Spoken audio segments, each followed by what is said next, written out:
Systematic investment plan wealth build பண்ணுறதுக்கு இருக்கிறதுலே one of the best ways. But சில time நீங்கள் யோசிச்சு பார்த்துருக்கலாம், நம்ம எஸ்ஐபி இப்போ ஸ்டாப் பண்ணலாமா? ஆனால் அதை நீங்கள் யோசிக்கிறதுக்கு முன்னாடி உங்களை நீங்களே கேட்டுக்க வேண்டிய கொஸ்டின்ஸ் என்னென்னா, இது ரைட் டெசிஷனா இல்லை நான் மார்க்கெட் ஃப்ளக்சுவேஷன்ஸ்க்கு ரியாக்ட் பண்ணுறேன்னா? என் எஸ்ஐபி ஆக்சுவலி ஆன் ட்ராக்ல தான் இருக்கா, நான் தான் செகண்ட் கெஸ் பண்ணுறேன்னா? இல்லை நான் வேலிட் ரீசனுக்காக ஸ்டாப் பண்ணுறேன்னா இல்லை ஜஸ்ட் பேனிக் பண்ணி ஸ்டாப் பண்ணுறேன்னா? ஸோ நிறைய இன்வெஸ்டர்ஸ் இந்த மாதிரி இம்பல்சிவ் டெசிஷன்ஸ் எடுப்பாங்க, அதோட லாங் டேர்ம் இம்பேக்டை ஃபுல்லி அண்டர்ஸ்டாண்ட் பண்ணாமல். ஸோ உங்கள் எஸ்ஐபியை ஃபுல்லாக பாஸ் பண்ணுறதுக்கு முன்னாடி நம்ம இந்த வீடியோவில் 5 வேலிட் ரீசன்ஸில் எக்ஸ்ப்ளோர் பண்ணி பார்க்க போகிறோம். எந்த டைமில் உங்கள் எஸ்ஐபியை கம்ப்ளீட்லி ஸ்டாப் பண்ணுறது இல்லை பாஸ் பண்ணுறது வந்து ஆக்சுவலி வேலிடுன்றது, அண்ட் எப்போ நீங்கள் இன்வெஸ்டடாக இருக்கணுன்ற அந்த 5 வேலிட் ரீசன்ஸை தான் நம்ம இப்போ எக்ஸ்ப்ளோர் பண்ணி பார்க்க போகிறோம். ஸோ வாங்க நம்ம வீடியோக்குள்ளே போகலாம். Hi, welcome to holistic.investment.in. உங்களை மாதிரியான இண்டிவிஜுவல் இன்வெஸ்டர்ஸ்க்கு வேர்ல்ட் ஆஃப் பர்சனல் ஃபினான்ஸோட கான்செப்ட்ஸை சிம்பிளிஃபை பண்ணி சொல்கிறது தான் நம்ம சேனல் இருக்குது. ஸோ வாங்க வீடியோக்குள்ளே போகலாம். ரீசன் நம்பர் 1 என்னென்னா, எஸ்ஐபியை ப்ராப்பர் நாலேஜ் இல்லாமல் ஸ்டார்ட் பண்ணியிருந்துருக்கலாம். நீங்கள் எப்போயாவது எஸ்ஐபியில் இப்படி இன்வெஸ்ட் பண்ணியிருக்கீங்களா? யாராவது உங்கள் ஃப்ரெண்ட் இல்லை ரிலேட்டிவ் ரெக்கமெண்ட் பண்ணாங்க, இல்லைனா ஏதாவது ஹை ரிட்டர்ன்ஸ் பற்றி ஏதாவது ஆட் பார்த்துருப்பீங்க, இல்லை அந்த டைமில் இது ட்ரெண்டிங்கான ஃபண்டாக இருந்திருக்கும் அண்ட் மிஸ் பண்ண வேணால் நீங்கள் இன்வெஸ்ட் பண்ணியிருந்துருக்கலாம். இந்த மாதிரி நீங்கள் இன்வெஸ்ட் பண்ணிங்கன்னா நீங்கள் மட்டும் தனியாக இல்லை, நிறைய இன்வெஸ்டர்ஸ் ஃபுல்லி அண்டர்ஸ்டாண்ட் பண்ணாமே எஸ்ஐபி ஸ்டார்ட் பண்ணுவாங்க. பட் நம்ம ஏன் எஸ்ஐபியை பற்றி தெரிஞ்சுக்கணும் அண்ட் அதில் எதை பற்றி ஃபஸ்ட்டு தெரிஞ்சுக்கணுன்னா, எஸ்ஐபின்றது லாங் ரனில் it works best. So short term லாஸஸில் நீங்கள் ஸ்டாப் பண்ணுறீங்கன்னா அது கம்ப்ளீட்லி அதை பர்பஸை டிஃபீட் பண்ணுற மாதிரி. அண்ட் மார்க்கெட் டிப்புன்றது நார்மல். எஸ்ஐபியே பார்த்தீங்கன்னா மார்க்கெட் ஃப்ளக்சுவேஷன்ஸை ஓவர் டைம் ஆவரேஜ் அவுட் பண்ணுற மாதிரி தான் டிசைனே பண்ணியிருக்காங்க.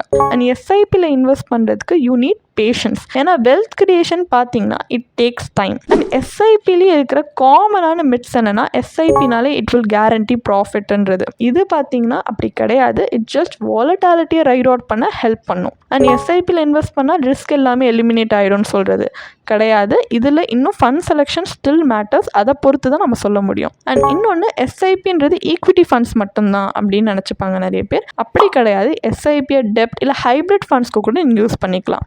அண்ட் எஸ்ஐபியை மாடிஃபை பண்ண முடியாதுன்னு கூட சில பேர் யோசிப்பாங்க. அந்த மாதிரி கிடையாது. நீங்கள் இன்க்ரீஸ் டிக்ரீஸ் எப்போ வேணால் ஸ்டாப் கூட பண்ணலாம் எஸ்ஐபியை.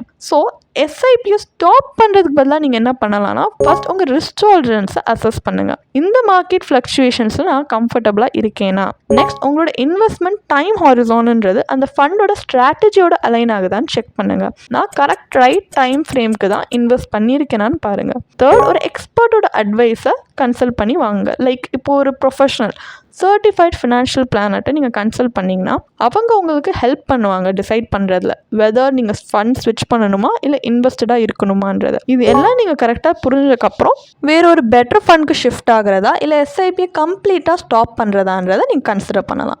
ரீசன் நம்பர் 2, நீங்கள் ராங் ஃபண்டை என்டர் பண்ணிட்டீங்க. இப்போ எல்லா எஸ்ஐபியும் பார்த்தீங்கன்னா ஈக்குவலாக க்ரியேட் பண்ணப்படலை. ஸோ நீங்கள் ஒரு ராங் ஃபண்ட் பிக் பண்ணிட்டீங்கன்னு எப்படி தெரியும்? ஃபர்ஸ்ட், அதோட ரிஸ்க் லெவல், அதாவது உங்கள் ரிஸ்க் லெவல் அந்த ஃபண்டோட மேட்ச் ஆகாது. நீங்கள் ஒரு ஸ்டெபிலிட்டி வேணும்னு நினச்சிட்டு ஒரு ஹை ரிஸ்க் ஸ்மால் கேப் ஃபண்டில் போய் இன்வெஸ்ட் பண்ணிட்டீங்களா, இல்லை உங்கள் கோல்ஸே அலைன் ஆகாது. சப்போஸ் நீங்கள் ஷார்ட் டேர்ம் டெப் ஃபண்டில் இன்வெஸ்ட் பண்ணியிருந்திருக்கலாம், ஏன்னா உங்கள் ஷார்ட் டேர்ம் கோல் தான் இருக்குது. ஆனால் நீங்கள் தெரியாமல் ஈக்விட்டி ஃபண்டில் இன்வெஸ்ட் பண்ணிட்டீங்கன்னா அது உங்களுக்கு அலைன் ஆகாது. ஏன்னா ஈக்விட்டியில் லாங் டேர்மில் இன்வெஸ்ட் பண்ணணும்.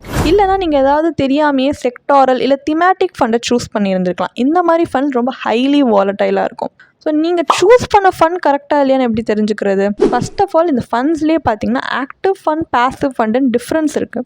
Active fund and passive fund சில ஆஸ்பெக்ட்ஸில் நம்ம டிஃப்ரென்ஷியேட் பண்ணி டேப்லர் காலமாக ப்ரெசென்ட் பண்ணியிருக்கோம் ஸ்க்ரீனில், நீங்கள் அதை பார்க்கலாம். ஸோ பேசிக்லி மேனேஜ்மெண்ட்டுன்னு வரும்போது ஃபண்ட் மேனேஜர் தான் ஆக்டிவ் ஃபண்ட்ஸை டிசிஷன் எடுப்பாங்க. பேசிவ் ஃபண்ட் சிம்பிளி இண்டெக்ஸை தான் ட்ராக் பண்ணும். ஃபீஸ் பார்த்தீங்கன்னா ஆக்டிவ் ஃபண்ட்ஸில் ஹையர் எக்ஸ்பென்ஸ் ரேஷியோ இருக்குது, பேசிவ் ஃபண்ட்ஸில் லோவர் எக்ஸ்பென்ஸ் ரேஷியோ இருக்குது. அண்ட் ரிஸ்க்குன்றது ஆக்டிவ் ஃபண்ட்ஸில் அதிகம், ஏன்னா ஃபண்ட் மேனேஜரோட டிசிஷன் பொறுத்து இருக்குது. பேசிவ் ஃபண்டில் கொஞ்சம் கம்மி தான், ஏன்னா அது இண்டெக்ஸை தான் ஃபாலோ பண்ணுது. அப்போது மார்க்கெட் கரெக்ஷன் அப்போ கோர்ஸ் கரெக்ஷன் எப்படி பண்ணுறது? நீங்கள் எந்த ஃபண்ட் உங்களோட ஃபினான்ஷியல் கோல்ஸை மேட்ச் ஆகுதோ அதுக்கு நீங்கள் ஸ்விட்ச் பண்ணலாம், instead of completely stopping your SIP. இல்லைனா உங்கள் போர்ட்ஃபோலியோ ரெகுலராக நீங்கள் ரிவ்யூ பண்ணிகிட்டே வரணும், அது ஆன் ட்ராக்ல இருக்கான்னு என்ஷோர் பண்ணுறதுக்கு. தென் ஒரு சிஎஃப்பி மாதிரி ஒரு ப்ரொஃபஷனல் சர்டிஃபைட் ஃபினான்ஷியல் பிளானர்ட்டை நீங்கள் கன்சல்ட் பண்ணலாம் ஃபண்ட் செலெக்ஷன் பற்றி எக்ஸ்பர்ட் கைடன்ஸ் தெரிஞ்சுக்கிறதுக்காக. இந்த மாதிரி நீங்கள் ப்ரொஃபஷனல் அட்வைஸை யூட்டிலைஸ் பண்ணிக்கலாம்.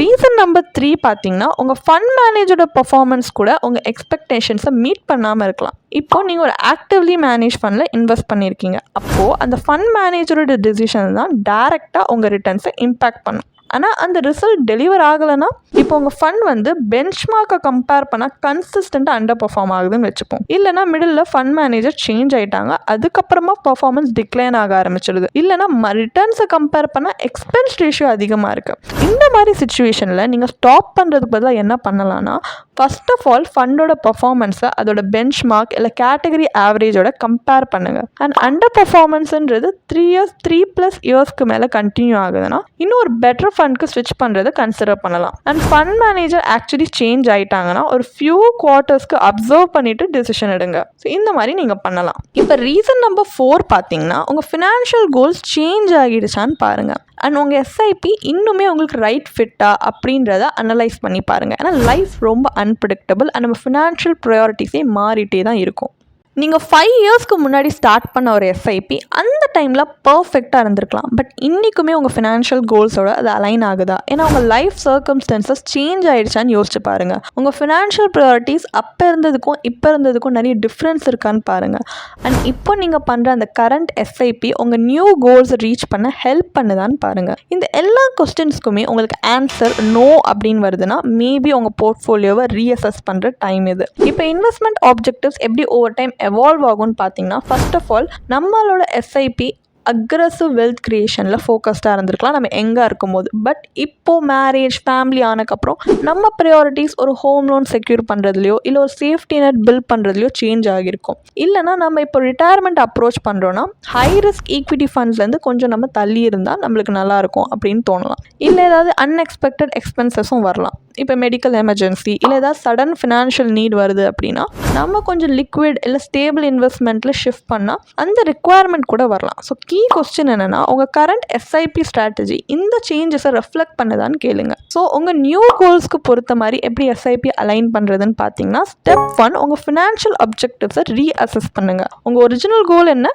இப்போ அது எப்படி சேஞ்ச் ஆகிருக்குன்னு பாருங்கள். அண்ட் ஸ்டெப் நம்பர் 2 உங்கள் கரண்ட் எஸ்ஐபி போர்ட்ஃபோலியோவை நியூ ஃபினான்ஷியல் நீட்ஸோட கம்பேர் பண்ணி பாருங்கள். இன்னும் இட் மேக் சென்ஸா அப்படின்னு பாருங்கள். ஸ்டெப் நம்பர் 3 உங்கள் ரிஸ்க் எக்ஸ்போஷரை அக்கார்டிங்லி அட்ஜஸ்ட் பண்ணுங்கள். இப்போ ரிஸ்க் டாலரன்ஸ் சேஞ்ச் ஆகிடுச்சுன்னா நீங்கள் ஸ்டாப் பண்ணுறதுக்கு பதிலாக ரீஅலோகேட் பண்ணுறதுக்கு கன்சிடர் பண்ணலாம். அண்ட் ஸ்டெப் நம்பர் 4 ஏதாவது அப்கமிங் லைஃப் இவெண்ட்ஸ் வருதுன்னா அதுக்கு பிளான் பண்ணுங்கள். Like education, home purchase, retirement. ஏன்னா உங்கள் இன்வெஸ்ட்மெண்ட் அப்ரோச் இந்த மாதிரி டிரான்சிஷன்ஸ்க்குமே அடாப்ட் ஆகிட்டே இருக்கணும். ஸோ இந்த மாதிரி சுச்சுவேஷனில் எஸ்ஐபியை கம்ப்ளீட்டாக ஸ்டாப் பண்ணுறது பதிலாக ஆல்டர்னேட்டிவ் என்ன அப்படின்னு பார்த்தீங்கன்னா, எஸ்ஐபி அமௌண்ட்டை நீங்கள் ஃபஸ்ட் மாடிஃபை பண்ணி பார்க்கலாம். கான்ட்ரிபியூஷனை ரெடியூஸும் பண்ணலாம், இன்க்ரீஸும் பண்ணலாம் இன்ஸ்டெட் ஆஃப் ஸ்டாப்பிங். இல்லைனா எந்த ஃபண்ட் உங்களோட ரிவைஸ்டு ஃபினான்ஷியல் கோல்ஸோட அலைன் ஆகுதோ அதுக்கு நீங்கள் ஸ்விட்ச் ஆகலாம். ஸ்டேபிள் ஃபண்ட் இல்லை அக்ரெசிவ் ஃபண்ட் எது உங்களுக்கு தேவையோ நீங்கள் அப்படி வந்து அலைன் பண்ணிக்கலாம். நெக்ஸ்ட் ஒரு கோல் பேஸ்ட் இன்வெஸ்டிங் அப்ரோச் வச்சுக்கோங்க. உங்களோட இன்வெஸ்ட்மெண்ட் இந்த மாதிரி அலோகேஷன்ஸை அட்ஜஸ்ட் பண்ணும்போது ஆன் ட்ராக்காக இருக்கிற மாதிரி பாருங்கள். ஸோ எஸ்ஐபியை அப்ரப்ட்லி ஸ்டாப் பண்ணுறதுக்கு முன்னாடி இந்த மாதிரி சேஞ்சிங் நீட்ஸோட அடாப்ட் ஆகிற மாதிரி ஸ்மார்ட்டாக வேஸை எக்ஸ்ப்ளோர் பண்ணி பாருங்கள். ரீசன் நம்பர் 5 உங்கள் ஃபண்டோட பர்ஃபார்மன்ஸ் கன்சிஸ்டன்ட்லி புவராக இருக்குது. அப்போ நீங்கள் ஃபண்டை எக்ஸிட் ஆகணுமா? எல்லா மியூச்சுவல் ஃபண்டுமே நல்லா பர்ஃபார்ம் பண்ணும் லாங் ரனில் அப்படின்னு சொல்ல முடியாது. அப்போது டெம்பரரி மார்க்கெட் டிப்ஸ் இல்லைனா ஜென்யூன் அண்டர் பர்ஃபார்மன்ஸ் இந்த ரெண்டுத்துக்கும் எப்படி டிஃப்ரென்ஷியேட் பண்ணுறதுன்னு பார்ப்போம். இப்போ ஃபர்ஸ்ட் டிஃப்ரென்ஷியேட் பண்ணுறதுக்கு நம்ம கேட்க வேண்டிய நாமே கொஸ்டின்ஸ் என்னென்னா, உங்கள் ஃபண்டோட பர்ஃபார்மன்ஸ் பிலோ எக்ஸ்பெக்டேஷன்ஸாக லாங்கர் டைமில் இருக்கா? அண்ட் உங்கள் ஃபண்டில் இருக்க அந்த சேம் கேட்டகரியில் மற்ற ஃபண்ட்ஸ் இன்னும் நல்லா பர்ஃபார்ம் பண்ணுதா? அண்ட் இந்த ஃபண்டோட எக்ஸ்பென்ஸ் ரேஷியோ ரொம்ப அதிகமாக இருந்து உங்கள் ரிட்டர்ன்ஸையே சாப்பிட்றதா? ஸோ இந்த மாதிரி கன்சிஸ்டன்ட் அண்டர் பர்ஃபார்மன்ஸ் நீங்கள் எக்ஸ்பீரியன்ஸ் பண்ணிங்கன்னா ஒரு க்ளோசர் லுக் பார்க்குறது நல்லது. எப்போ நம்ம இந்த புவர் பர்ஃபார்மன்ஸில் ரொம்ப கன்சர்ன்டாக இருக்கணும்னா, உங்கள் ரிட்டர்ன்ஸ் கன்சிஸ்டன்ட்லி பிலோ த பெஞ்ச் மார்க்காக 3+ இயர்ஸ்க்கு இருந்துச்சுன்னா, இல்லைனா அந்த கேட்டகரியில் இருக்கிற அதே இந்த சேம் பியர்ஸ் பார்த்தீங்கன்னா உங்கள் ஃபண்டோட பர்ஃபார்மன்ஸை அவுட் பர்ஃபார்ம் பண்ணுது, ஆனால் உங்கள் ஃபண்டால் பண்ண முடியல. இல்லைனா அந்த ஹை எக்ஸ்பென்ஸ் ரேஷியோன்றது நெட் ரிட்டர்ன்ஸை ரெடியூஸ் பண்ணுது. இல்லைனா டிக்ளைனிங் அசட்ஸ் அண்டர் மேனேஜ்மெண்ட், அதாவது இன்வெஸ்டர்ஸ் புல் அவுட் பண்ணுறாங்க. இல்லை போர்ட்ஃபோலியோ அலோகேஷன் சேஞ்ச் ஆனதுனால பர்ஃபார்மன்ஸ் அஃபெக்ட் ஆகுது. இந்த மாதிரி சில ஆஸ்பெக்ட்ஸில் நீங்கள் புவர் பர்ஃபார்மன்ஸ் பற்றி கன்சர்னாக இருக்கலாம். இப்போ மார்க்கெட் சைக்கிள்னு ஒன்று இருக்குது, ஜென்யூன் அண்டர் பர்ஃபார்மன்ஸ்னு ஒன்று இருக்குது. மார்க்கெட் கரெக்ஷன் டெம்பரரி தான், ஷார்ட் டேர்ம் டிப்ஸ் இத்தனைக்கும் நார்மலான ஒரு விஷயம். இப்போது ஒரு 1 to 2 இயர்ஸ்க்கு ஃபண்ட் அண்டர் பர்ஃபார்ம் பண்ணுச்சுன்னா மேபி ரஃப் பேட்ச் போயிட்டுருக்கு அந்த ஃபண்ட்லன்னு வச்சுக்கலாம். இதே 3+ இயர்ஸ்க்கு அது அண்டர் பர்ஃபார்ம் பண்ணுதுன்னா it's maybe time to consider ஸ்விட்சிங் த ஃபண்ட். ஸோ ஒரு ஃபண்டோட பர்ஃபார்மன்ஸ் எப்படி எவாலுவேட் பண்ணுறதுனா அதோட ரிட்டர்ன்ஸை அதோட பெஞ்ச் மார்க் அண்ட் கேட்டகரி பியர்ஸோட ரிட்டர்னை கம்பேர் பண்ணலாம். இல்லைனா ரிஸ்க் அட்ஜஸ்டட் ரிட்டர்ன்ஸை செக் பண்ணுங்கள். இந்த ஷார்பே ரேஷியோ, சார்டினோ ரேஷியோலாம் இருக்குது. இதை பேஸ் பண்ணி உங்களுக்கு கரெக்டான ரிஸ்க் அட்ஜஸ்டட் ரிட்டர்ன்ஸ் வருதான்னு பாருங்கள். இல்லைனா ஒரு போர்ட்ஃபோலியோ டர்ன் ஓவருக்கு அசஸ் பண்ணுங்கள். ஃப்ரீக்வெண்ட் சேஞ்சஸும் பார்த்தீங்கன்னா இன்ஸ்டெபிலிட்டியை தான் இண்டிகேட் பண்ணும். அண்ட் ஸ்டாண்டர்ட் டீவியேஷன் அண்ட் பேட்டாவை ரிவ்யூ பண்ணுங்கள் உங்களோட அந்த ஃபண்டோட வாலட்டாலிட்டி லெவல்ஸை அண்டர்ஸ்டாண்ட் பண்ணுறதுக்கு. அண்ட் ஃபைனலாக இதோட ஃபைனல் டேக்அவே என்ன அப்படின்னு பார்த்தீங்கன்னா எஸ்ஐபியை ஸ்டாப் பண்ணுறதுன்றது ஒரு பெரிய டெசிஷன். இது உங்கள் லாங் டேர்ம் வெல்த் கிரியேஷனை இம்பேக்ட் பண்ணுறதுக்கு இருக்கிற ஒரு பெரிய டெசிஷன். ஸோ இந்த மூவ் எடுக்கிறதுக்கு முன்னாடி நீங்கள் உங்களை நீங்களே கேட்டுக்க வேண்டிய முக்கியமான கொஸ்டின்ஸ் என்னென்னா, என்னுடைய கன்சர்ன்ஸ் டெம்பரரியா இல்லை ரியல் இன்வெஸ்ட்மெண்ட் மிஸ்மேட்சா, இல்லைனா இன்வெஸ்ட்மெண்ட் ஸ்ட்ராட்டஜியை அட்ஜஸ்ட் பண்ணுறது இன்னும் ஒரு பெட்டர் ஆல்டர்னேட்டிவாக இருக்குமா, இல்லை நான் இன்ஃபார்ம் சாய்ஸ் தான் எடுக்கிறேன்னா இல்லை நான் எமோஷ்னலி ரியாக்ட் பண்ணுறேன்னா. இதுக்கெல்லாம் நீங்கள் கெஸ் பண்ணுறதுக்கு பதிலாக ஒரு எக்ஸ்பர்ட்டையும் நீங்கள் கன்சல்ட் பண்ணலாம். ஏன்னா ஒரு சர்டிஃபைட் ஃபினான்ஷியல் பிளானர் மாதிரியான ஒரு ப்ரொஃபஷ்னல் உங்களோட போர்ட்ஃபோலியோ அனலைஸ் பண்ணி வீக் ஏரியாஸை ஸ்பாட் பண்ணுறதுக்கு ஹெல்ப் பண்ணுவாங்க. அண்ட் எஸ்ஐபியை ஸ்டாப் பண்ணுறதுக்கு பதிலாக பெட்டர் ஆல்டர்னேட்டிவ் சஜஸ்ட் பண்ணுவாங்க. அண்ட் உங்களோட சேஞ்சிங் ஃபினான்ஷியல் கோல்ஸோட இன்வெஸ்ட்மெண்ட்டை அலைன் பண்ணுறதுக்கும் ஹெல்ப் பண்ணுவாங்க. ஸோ உங்கள் வெல்த்தை இம்பல்சிவ் டெசிஷன் எடுத்து ரிஸ்க் எடுக்காதீங்க. ஸோ உங்களுக்கு இந்த மாதிரி ப்ரொஃபஷனல் கைடன்ஸ் வேணும்னா எங்களுடைய சர்டிஃபைட் ஃபினான்ஷியல் பிளானரோட இன்றைக்கே ஒரு ஃப்ரீ கன்சல்டேஷனை எங்கள் டிஸ்கிரிப்ஷனில் இருக்க லிங்க்கில் போய் ரெஜிஸ்டர் பண்ணிக்கோங்க. ஸோ இந்த வீடியோ உங்களுக்கு பிடிச்சிருந்துச்சு, இன்ட்ரெஸ்டிங்காக இருந்துச்சுன்னா லைக் பண்ணுங்கள், ஷேர் பண்ணுங்கள் அண்ட் சப்ஸ்கிரைப் பண்ணுங்கள். தேங்க்யூ ஃபார் வாட்சிங். இதுக்கான ஒரு பிளாக் போஸ்ட் எங்கள் வெப்சைட்டில் நாங்கள் போஸ்ட் பண்ணியிருக்கோம். அதுக்கான லிங்க் டிஸ்கிரிப்ஷனில் கொடுத்துருக்கோம். கண்டிப்பாக போய் செக் பண்ணுங்கள்.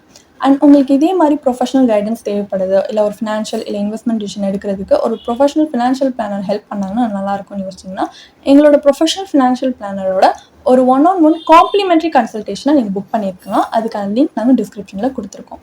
ப்ளஸ் நாங்கள் ரெகுலராக ஃப்ரீயாகவே லைவ் வெபினார்ஸ் கண்டக்ட் பண்ணுறோம். இந்த வெபினார்ஸில் நீங்கள் வந்து இன்வெஸ்ட்மெண்ட் இல்லை ஃபினான்ஷியல் இன்சைட்ஸை இந்த ஃபினான்ஸ் இண்டஸ்ட்ரியோட லீடிங் எக்ஸ்பர்ட்ஸ் மூலியமாகவே டேரெக்டாக கற்றுக்கலாம். ஸோ அதுக்கான ரெஜிஸ்ட்ரேஷன் லிங்க்கும் நாங்கள் டிஸ்கிரிப்ஷனில் கொடுத்துருக்கோம். உங்களுக்கு இந்த வீடியோ பிடிச்சிருந்துச்சுன்னா கண்டிப்பாக லைக் பண்ணுங்கள், சப்ஸ்கிரைப் பண்ணுங்கள். ஸோ நாங்கள் இன்னும் நிறைய ஃபினான்ஷியலி பெனிஃபிஷியல் கண்டென்ட்டோட உங்களை திரும்பி நெக்ஸ்ட் வீடியோவில் சந்திக்கிறோம். ஸோ இந்த வீடியோ பார்த்ததற்கு மிக்க நன்றி.